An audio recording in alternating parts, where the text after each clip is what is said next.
Hey guys, in this video, I'll tell you how to build the footprint for the ADC chip that you just created.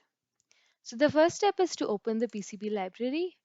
Similar to last time, if you cannot see this tab, go to View, Panels, and PCB Library, and then you can see the list of items here. So let's create our first footprint. I'm gonna name this as ADC underscore ADS1115 because that's the IC that we are building. So we have our origin here.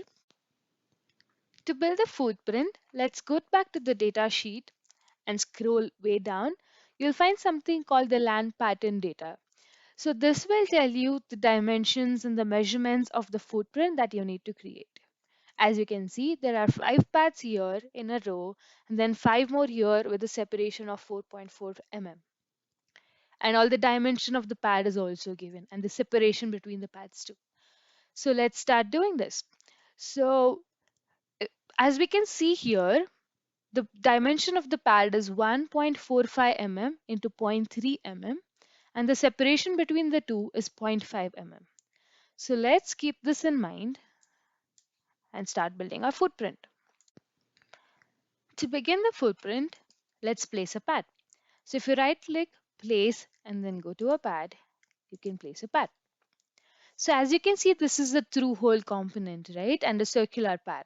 But what do we need? We need a rectangular pad on the top layer. So let's double click and go to its properties and edit that. So the designator is 1. Make sure the designators that you give here matches to the one that you created in the symbol because that's how Altium links the two pins, the net of the two pins. And then the layer is top layer here. If you scroll down, you can see the shape. We want it to be rectangular, right?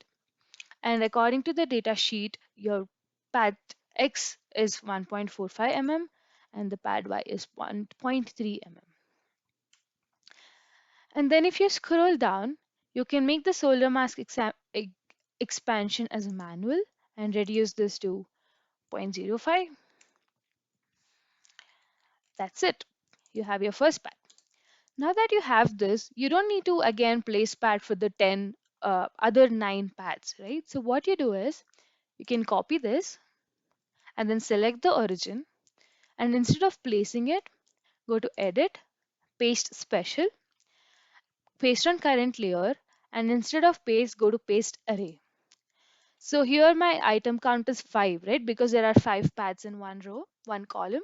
And then the text increment, the increment of designators is 1. I want linear array type, and my Y spacing is minus 0.5 mm because that's what the data sheet said. I'm gonna press OK here and press on the first pad. There you go. You have the 5 pins ready. Okay. So for the rest of the 5 pins, let's go back to the data sheet. So 1, 2, 3, 4, 5, and the sixth pin is here with a separation of 4.4 mm. So I'm going to copy this fifth pin. I'm going to place it exactly on the fifth pin, and then I'll go to edit, move, move selection by XY, and then X offset of 4.4 mm. Okay, then I'm going to rename this as my pin 6. All right, now the same technique that we did as paste special, we're going to try that for pin 6 as well. So I copied and selected the origin. Now go to edit, paste special, paste on current layer, paste array. We need item count of 5. We need text increment of 1 because we need 6, 7, 8, 9, 10. We need array. X spacing is 0 and Y spacing is plus 0.5 mm because we need on top of it. All right, and then I'll press on this. There you go. I'll open the data sheet again. So 1, 2, 3, 4, 5, 6, 7, 8, 9, 10 with the separation of 0.5 and this separation of 4.4 and the pad size of 1.45 and 0.3. Let's check that again. So if you press Control and then M, it's going to open the measurement for you. So I'm going to go here till here So the x distance is 4.4, y is 0, which is good. Then here to here, zero point 0.5, which is good.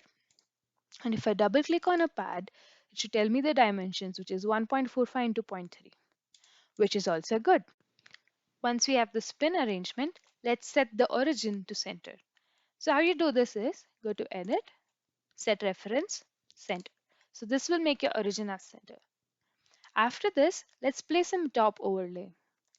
So if you go to the top overlay layer in this bottom panel, then right click, place, line. You can just draw a rectangle.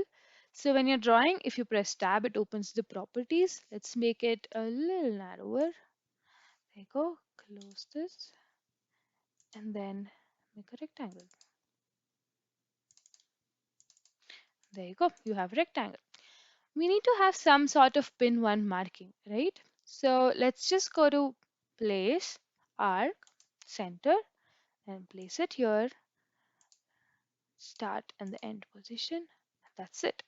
So you don't need this gap here, right? So if you double click it, you can reduce the radius to 0. So there you go. You have a small dot. Now place this near pin 1. You can also place a pin 1 marking inside the rectangle. So let's go back to place arc, center, start and stop. There you go. And then again reduce the radius to 0 to make it a small dot. Awesome. Now you have your layout. We don't build the 3D model ourselves. We take it from one of the libraries online. So if you go to the DigiKey site of the chip and scroll down, you can see links to either Snap EDA or Ultra Librarian. So once you go to the Snap EDA and then go to 3D model, it lets you download the file. It will download as a step model. So I already downloaded the step model. So here in my Altium, I'm going to do right click, place 3D body. And then here, I'm going to the place where I downloaded it and then press OK. And then it asks me where to place. I'm going to press select the center. Press escape. So this is weird, right? So if I go to 3D mode, which is just pressing 3 on my keyboard, as you can see, this is weird. The orientation is weird. So I can just double click here and then change it to 90. Nope, that didn't work. So let's change the X to 90. There you go. So now if you see, the pin 1 is aligned to the pin 1 that we have. The pin 1 is here. If you go 3D, the pin 1 is aligned. There you have your 3D model as well. So this is a complete footprint. So you can just use this for your own design.